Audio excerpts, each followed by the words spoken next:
संविधान वर्तमान का युग धर्म होता है।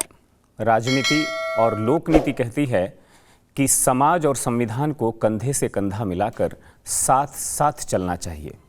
जब ऐसा होता है तो न दंगे होते हैं, न फसाद होता है, न आतंकवाद होता है, न अलगाववाद होता है, और भी बहुत सारी समस्याएं जो हैं उन पर काबू पाया जा सकता है। और इसके लिए सबसे अहम भूमिका निभाती है हमारी विधायिका, यानी हमारी संसद।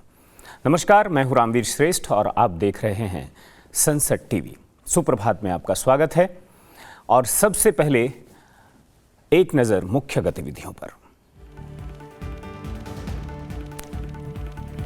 झारखंड में पहले चरण का विधानसभा चुनाव आज 43 सीटों पर डाले जा रहे हैं वोट। पूर्व मुख्यमंत्री चंपई सोरेन और मौजूदा सरकार के 6 कैबिनेट मंत्रियों समेत 683 उम्मीदवारों की किस्मत दांव पर। 10 राज्यों की 33 विधानसभा सीट और केरल की वायनाड संसदीय सीट के उपचुनाव के लिए हो रही है वोटिंग।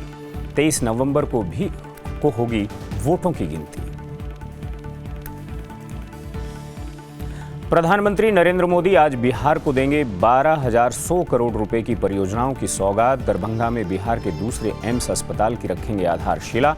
कई सड़क और रेल परियोजनाओं का भी करेंगे उद्घाटन। एक अनूठी पहल के तहत देश भर के रेलवे स्टेशन पर 18 जन औषधि केंद्रों का भी करेंगे उद्घाटन। प्रधानमंत्री नरेंद्र मोदी 16 से 21 नवंबर तक नाइजीरिया, ब्राजील और गुयाना का करेंगे दौरा। 16-17 नवंबर को नाइजीरिया की यात्रा। 17 वर्षों में किसी भारतीय प्रधानमंत्री की होगी पहली यात्रा। 18-19 नवंबर को प्रधानमंत्री ब्राजील में होने वाले G20 शिखर सम्मेलन में होंगे शामिल। 19 से 21 नवंबर तक होंगे गुयाना की राजकीय यात्रा पर। कुटुंब प्रबोधन भारतीय संस्कृति का मूल सिद्धांत, बोले उपराष्ट्रपति जगदीप धनखड़। उज्जैन में 66वें अखिल भारतीय कालिदास समारोह के उद्घाटन के बाद कहा, भारत हमेशा सामाजिक समरसता, विश्व शांति और सबके कल्याण का पक्षधर। नागरिक द्वारा अपने कर्तव्यों का निर्वहन राष्ट्र सेवा का श्रेष्ठ माध्यम। विदेश मंत्री एस जयशंकर ने कहा, 2030 से पहले ही रूस के साथ वार्षिक द्विपक्षीय व्यापार को 100 अरब अमेरिकी डॉलर तक पहुंचाने का है भरोसा। नई दिल्ली में व्यापार और आर्थिक, वैज्ञानिक, तकनीकी और सांस्कृतिक सहयोग पर भारत रूस अंतर सरकारी आयोग के 25वें सत्र को कर रहे थे संबोधित। अंतर्राष्ट्रीय उत्तर दक्षिण परिवहन गलियारा कनेक्टिविटी के संबंध में भारत रूस के संयुक्त प्रयासों को आगे बढ़ाने पर दिया जोर।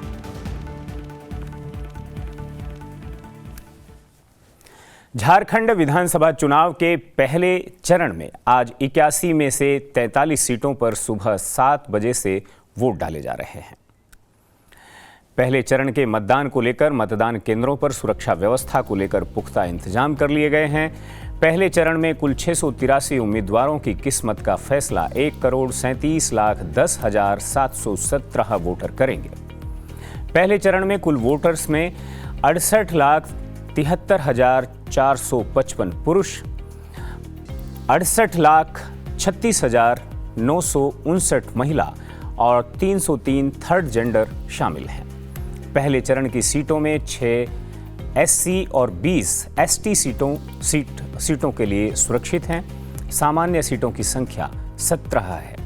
इन सीटों पर मतदाता पूर्व CM चंपई सोरेन और झारखंड की मौजूदा सरकार के 6 कैबिनेट मंत्रियों डॉक्टर रामेश्वर उरांव, रामदास सोरेन, बन्ना गुप्ता, मिथिलेश ठाकुर, दीपक बिरुवा और वैद्यनाथ राम के अलावा कुल 683 प्रत्याशियों की किस्मत का फैसला करेंगे। झारखंड विधानसभा चुनाव के पहले चरण में जिन सीटों पर वोट डाले जा रहे हैं उनमें कोडरमा, बरकट्टा, बरही, बड़कागांव, हजारीबाग, सिमरिया, चतरा, बहरागोड़ा, घाटशिला, पोटका, जुगसलाई, जमशेदपुर पूर्वी, जमशेदपुर पश्चिमी, ईचागढ़, सरायकेला, चाईबासा, मझगांव, जगन्नाथपुर, मनोहरपुर, चक्रधरपुर, खरसावां, तमाड़, तोरपा, खूंटी, रांची, हटिया, कांके, मांडर, सिसई, गुमला, बिशनपुर, सिमडेगा, कोलेबिरा, लोहरदगा, मनिका, लातेहार, पांकी, डाल्टनगंज, विश्रामपुर, छतरपुर, हुसैनाबाद, गढ़वा और भवनाथपुर शामिल हैं।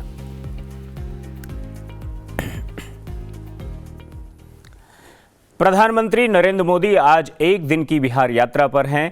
अपनी बिहार यात्रा के दौरान प्रधानमंत्री कई योजनाओं का लोकार्पण और शिलान्यास करेंगे। प्रधानमंत्री नरेंद्र मोदी आज दरभंगा के शोभन में एम्स की आधारशिला रखेंगे। पीएम मोदी दरभंगा एम्स का शिलान्यास करने के साथ साथ 10,000 करोड़ से भी ज्यादा के नए पुराने नेशनल हाईवे, चौड़ीकरण और पानी बिजली से जुड़ी योजनाओं की घोषणा करेंगे।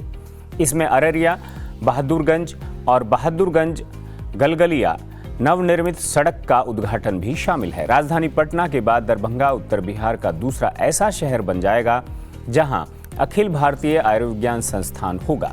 1,700 करोड़ रुपए की इस परियोजना से आसपास के इलाकों को बहुत लाभ होगा। एक अनूठी पहल के तहत मोदी देश भर में रेलवे स्टेशन पर 18 जन औषधीय केंद्रों का भी लोकार्पण करेंगे। इसके अलावा प्रधानमंत्री मोदी अररिया रानीगंज सड़क का शिलान्यास भी करेंगे। 94 किलोमीटर लंबी इस सड़क के निर्माण पर 1,540 करोड़ खर्च होगा। ये सड़क भारत नेपाल सुरक्षा के दृष्टिकोण से भी काफी अहम है। इसके अलावा प्रधानमंत्री दरभंगा शहर के तीसरे रेलवे स्टेशन का भी लोकार्पण करेंगे। प्रधानमंत्री दरभंगा बाईपास रेलवे लाइन का भी उद्घाटन कर शहर को तीसरा रेलवे स्टेशन सौंपेंगे। इससे पहले दरभंगा शहर में 2 रेलवे स्टेशन पहले से हैं। इस बाईपास लाइन के चालू हो जाने से सीतामढ़ी से सरकार सकरी की ओर बिना दरभंगा जंक्शन आए ही ट्रेन जा सकेगी। इससे समय के साथ साथ दरभंगा जंक्शन पर ट्रेन का दबाव भी कम होगा। साथ ही दिल्ली से बंगाल के लिए जाने के लिए एक सुलभ मार्ग मुहैया हो सकेगा।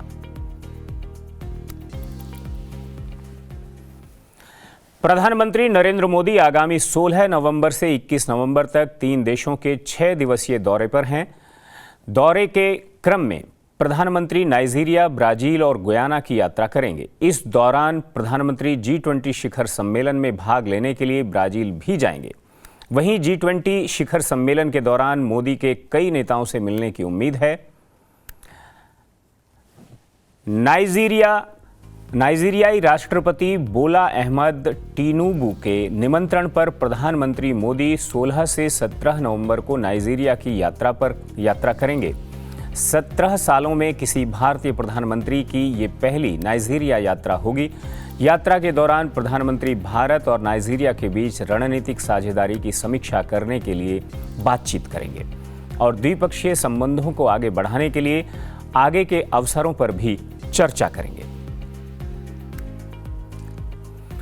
ब्राजील के राष्ट्रपति लुइज इनासियो लूला द सिल्वा की तरफ से आयोजित G20 शिखर सम्मेलन में भाग लेने के लिए प्रधानमंत्री नरेंद्र मोदी 18 से 19 नवंबर को रियो डी जेनेरियो जाएंगे। भारत, ब्राजील और दक्षिण अफ्रीका के साथ G20 त्रिगुट का हिस्सा है और चल रहे G20 शिखर सम्मेलन की चर्चाओं में सक्रिय रूप से योगदान दे रहा है। शिखर सम्मेलन के दौरान प्रधानमंत्री मोदी वैश्विक महत्व के विभिन्न मुद्दों पर भारत की स्थिति को सामने रखेंगे और पिछले 2 सालों में भारत द्वारा आयोजित G20 नई दिल्ली नेताओं के घोषणा पत्र और voice of the global south शिखर सम्मेलनों के परिणाम पर चर्चा करेंगे। इसी क्रम में मोदी देश के राष्ट्रपति मोहम्मद इरफान अली के निमंत्रण पर 19 से 21 नवंबर को गुयाना की राजकीय यात्रा भी करेंगे। गुयाना की यह यात्रा 1968 के बाद किसी भारतीय प्रधानमंत्री की पहली यात्रा होगी। प्रधानमंत्री की गुयाना यात्रा के दौरान राष्ट्रपति अली के साथ बातचीत होगी। इस दौरान अन्य वरिष्ठ गुयाना नेताओं से मुलाकात होगी।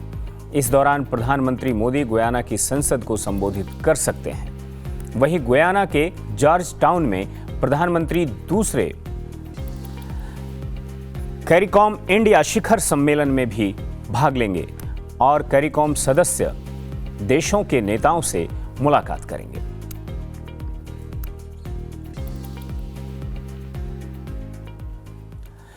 उपराष्ट्रपति जगदीप धनखड़ ने कहा कि समाज में सभी को कुटुंब प्रबोधन की ओर ध्यान देने की जरूरत है। परिवार और पारिवारिक मूल्य भारत के चरित्र में निहित और हमारी संस्कृति के मूल सिद्धांत रहे हैं।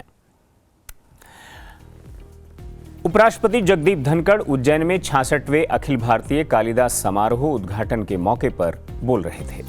उन्होंने कहा कि राष्ट्र का ध्यान तभी रहेगा जब कुटुंब का ध्यान रहेगा उपराष्ट्रपति ने कहा कि नागरिक की ओर से अपने कर्तव्यों का निर्वहन राष्ट्र सेवा का श्रेष्ठ माध्यम है।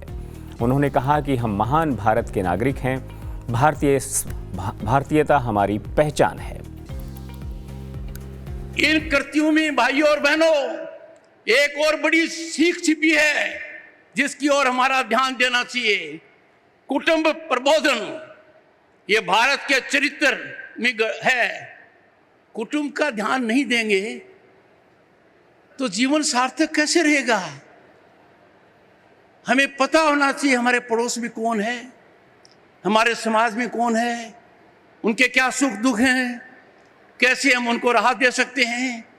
ये जीवन को सार्थक बनाते हैं। ऐसी स्थिति में जब हम पाते हैं कि हर कोई भौतिकवाद की तरफ जा रहा है, इतने व्यस्त हो जाते हैं कि हम अपनों को नजरअंदाज कर देते हैं, अपनों का ध्यान नहीं देते हैं। अरे राष्ट्र का ध्यान तभी रहेगा जब कुटुंब का ध्यान रहेगा। राष्ट्र का ध्यान तभी रहेगा जब अपनों का ध्यान रहेगा। ये हमारी संस्कृति का मूल सिद्धांत है। मैंने दो बातें बताई हैं अब तक, एक नागरिक का कर्तव्य, एक कुटुंब प्रबंधन। इस पर आप ध्यान दीजिए, मन को टटोलिए। ऐसा न कर कर हम कितना स्वर्ण अवसर खो रहे हैं। हमें सजग रहना चाहिए आज के दिन। भाइयों और बहनों, कोई भी समाज, कोई भी देश इस आधार पर नहीं चल सकता कि हम अधिकारों पर जोर दें।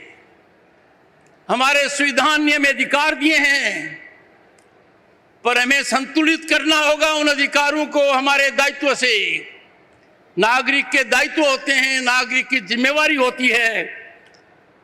और इसीलिए आज के दिन मैं आपको आह्वान करूंगा, मन को टटोलिए। हम महान भारत के नागरिक हैं, भारतीयता हमारी पहचान है, हमारा राष्ट्रवाद में विश्वास है, राष्ट्र हमारा सबसे बड़ा धर्म है, राष्ट्र को सर्वोपरि रखते हैं और उसमें हर नागरिक को आहुति देनी है। और उसका सबसे श्रेष्ठ माध्यम है कि नागरिक अपने कर्तव्यों का निर्वहन करे। उपराष्ट्रपति ने इस समारोह में बोलते हुए नई युवा पीढ़ी में चरित्र निर्माण के लिए नागरिक कर्तव्यों और नैतिकता के प्रति सजगता बढ़ाने की जरूरत पर जोर दिया। बच्चे हमारी आने वाली पीढ़ी हैं, हमें उनके चरित्र का ध्यान देना चाहिए, नैतिकता का विश्वास उनमें बढ़ाना चाहिए। ये हमारी मुख्य जिम्मेवारी है। बहुत अच्छा है हम कल्पना करें, आकांक्षा रखें, बच्चा डॉक्टर बने, इंजीनियर बने, अफसर बने, उद्योगपति बने, पर सबसे ज्यादा जरूरी है कि बच्चा अच्छा नागरिक बने। वो नागरिक के महत्व को समझे, नागरिक के कर्तव्य को समझे। भारत की सामाजिक समरसता के प्रति प्रतिबद्धता दोहराते हुए उपराष्ट्रपति ने कहा कि आज के दिन सामाजिक समरसता को जगह जगह से चुनौतियां दी जा रही हैं। भारत हमेशा सामाजिक समरसता, विश्व शांति और सबके कल्याण को दृष्टि में रखता है। भारत हमेशा सामाजिक समरसता, विश्व शांति और सबके कल्याण को दृष्टि में रखता है। हम उस देश के वासी हैं जिसने वासुदेव कुटुंबकम को अपनाया नहीं, दुनिया के सामने सार्थक प्रयोग रखा है। हमने दुनिया को योग दिया, ये विद्या हमने दी, क्योंकि हम सबकी सोचते हैं। उपराष्ट्रपति ने कहा कि महाकवि कालिदास की कृतियों में प्रकृति के संरक्षण के महत्व को बताया गया है। उन्होंने कहा कि पर्यावरण संरक्षण और सृजन हमारे अस्तित्व के लिए अहम है। जागरूकता से जलवायु परिवर्तन की गंभीर समस्या पर सभी को ध्यान देना चाहिए। सम्मानित महापुरुषों, आज की ज्वलंत समस्या पर्यावरण की है। इसकी ओर हमारा ध्यान महाकवि कालिदास की रचनाओं से मिलता है। उनसे हमें बोध होता है कि पर्यावरण संरक्षण और सर्जन हमारे अस्तित्व के लिए अहम है। जागरूकता से जलवायु परिवर्तन की गंभीर समस्या पर सभी को ध्यान देना चाहिए और हमें याद रखना चाहिए कि हमारे पास पृथ्वी के अलावा दूसरा कोई रहने का स्थान नहीं है। बिल्कुल, संस्कृति संरक्षण के महत्व और भारतीय संस्कृति की विशेषता पर उपराष्ट्रपति ने कहा कि जो देश, जो समाज, जो संस्कृति अपनी सांस्कृतिक धरोहर को नहीं संभाल कर रखता, वो समाज ज्यादा दिन तक नहीं टिक सकता। ये निश्चित है, ये ध्यान में रखने बात है। जो देश, जो समाज अपनी संस्कृति, अपनी सांस्कृतिक धरोहर को नहीं संभाल कर रखता है, वो समाज ज्यादा दिन नहीं टिक सकता है। हमें हमारी संस्कृति पर पूरा ध्यान देना होगा। हमारी सांस्कृतिक जड़ें हमें याद दिलाती हैं कि जीवन का सार क्या है, जीवन का मूल्य क्या है, जीवन का दर्शन क्या है और हमारे अस्तित्व का महत्व क्या है। विदेश मंत्री एस जयशंकर ने कहा कि भारत 2030 की समय सीमा से काफी पहले ही रूस के साथ वार्षिक द्विपक्षीय व्यापार में 100 अरब अमेरिकी डॉलर का लक्ष्य हासिल करने को लेकर आश्वस्त है। उन्होंने कहा कि व्यापार में चुनौतियां रही हैं, खासकर भुगतान और लॉजिस्टिक को लेकर, और इस संबंध में अच्छी प्रगति हुई है, लेकिन अभी भी बाकी कुछ करना है। विदेश मंत्री ने व्यापार, आर्थिक, वैज्ञानिक, प्रौद्योगिकी एवं सांस्कृतिक सहयोग पर 25वें भारत रूस अंतर सरकारी सहयोग की बैठक में ये बात कही। इस बैठक में रूस के प्रतिनिधिमंडल का नेतृत्व उसके पहले उपराष्ट्रपति, उप प्रधानमंत्री डेनिस मंतुरोव ने किया। विदेश मंत्री ने कहा कि भारत में आर्थिक अवसर तलाशने में रूस की बढ़ती रुचि का देश स्वागत करता है और उसका पूर्ण समर्थन करता है। The growth in the bilateral trade, now estimated at $66 billion, has been impressive. Our goal is that it needs to be more balanced, and that will require addressing current constraints and undertaking greater facilitative efforts. Making it easier to do trade should be accompanied by progress in the negotiations on the India-Eurasian Economic Union (FTA). And India, that has many decades of 8% growth, at least, ahead of it, obviously values a reliable partner when it comes to resources, technology, and best practices.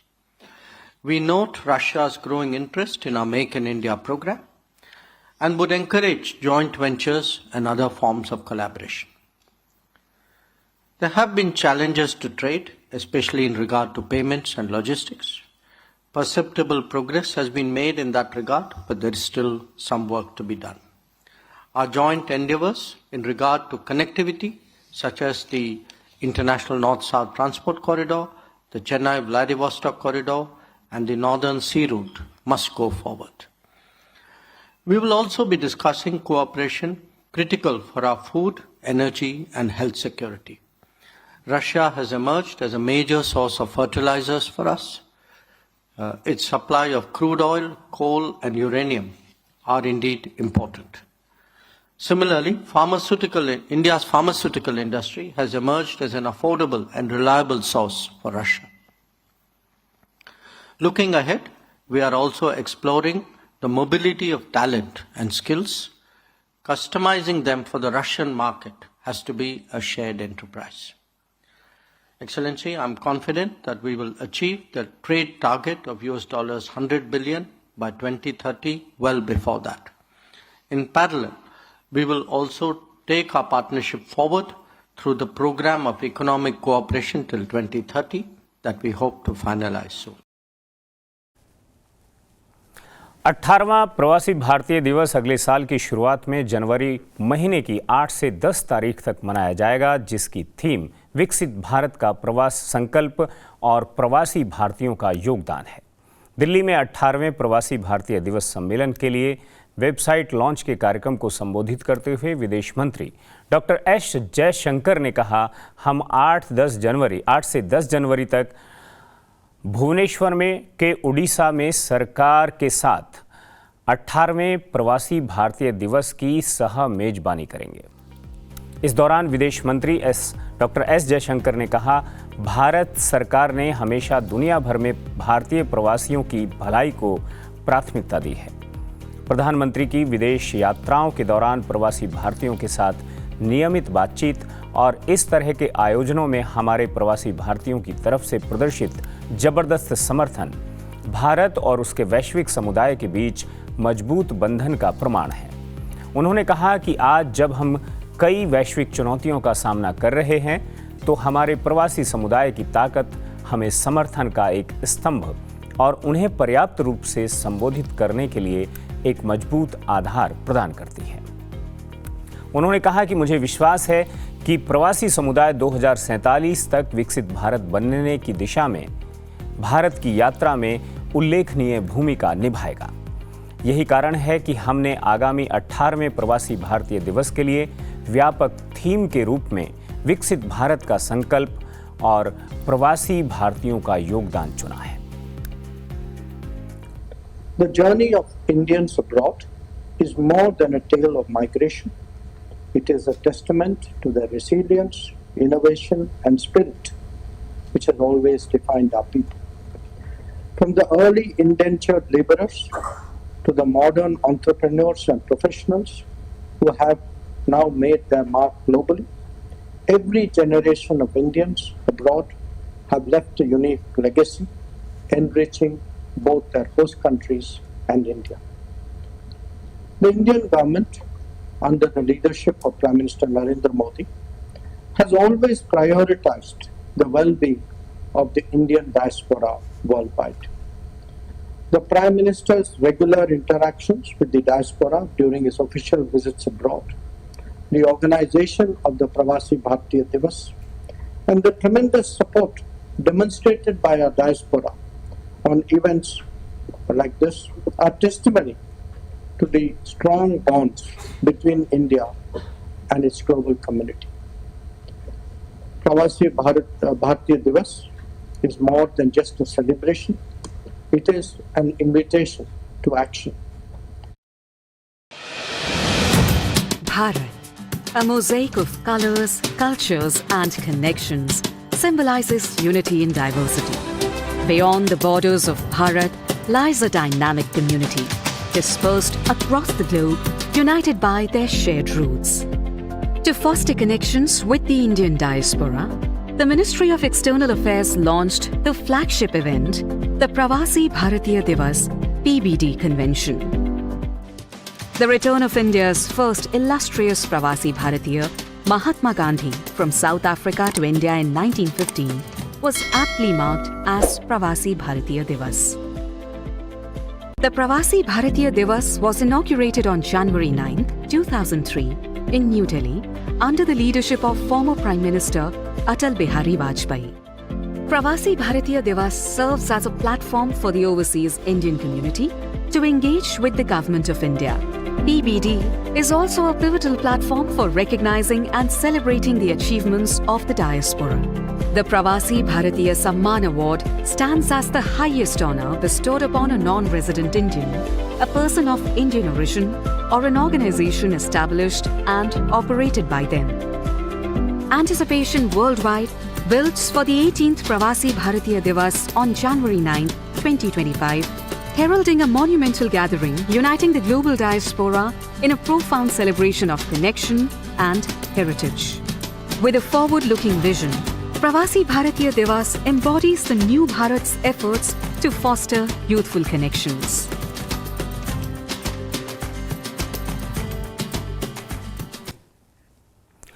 Bharat की वनवासी विरासत के सम्मान में प्रधानमंत्री नरेंद्र मोदी द्वारा आरंभ किए गए जनजातीय गौरव दिवस से पहले आज 13 नवंबर को छत्तीसगढ़ के जशपुर में भगवान बिरसा मुंडा माटी के वीर पद यात्रा आयोजन किया जा रहा है। इस पद यात्रा के जरिए हैशटैग माई भारत के हमारे युवा साथी जनजातीय समाज की जीवन शैली, संस्कृति और ऐतिहासिक विरासत को जन जन तक पहुंचाएंगे। आइए हम सब मिलकर हमारे जनजातीय समाज की महानता एवं योगदान को पहचानें और उन पर गर्व करें। चलते चलते आपको दिखाते हैं जनजातीय गौरव दिवस से जुड़ा एक वीडियो। मुझे दीजिए आज्ञा और आप बने रहिए संसद टीवी के साथ। हमारा जनजातीय समाज हमारे देश का गौरव और स्वाभिमान है। इस गौरव को जन जन तक पहुंचाने के लिए प्रधानमंत्री नरेंद्र मोदी जी ने 15 नवंबर को जनजातीय गौरव दिवस के रूप में मनाने की घोषणा की थी, जो महान क्रांतिकारी भगवान बिरसा मुंडा जी की जयंती भी है। आदिवासी समाज में शौर्य भी है, प्रकृति के साथ सहजीवन और समावेश भी है। इस भव्य विरासत से सीखकर भारत को अपने भविष्य को आकार देना है।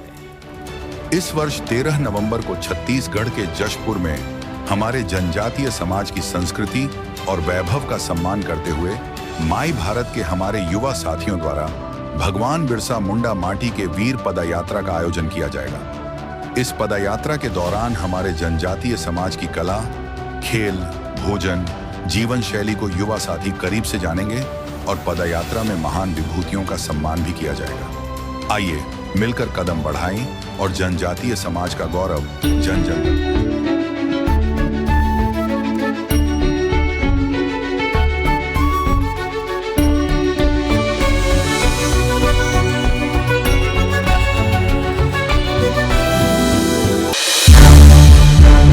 संसद टीवी के और भी प्रोग्राम्स देखने के लिए सब्सक्राइब करें हमारा YouTube चैनल और हाँ, इन्हें लाइक और शेयर करना ना भूलें।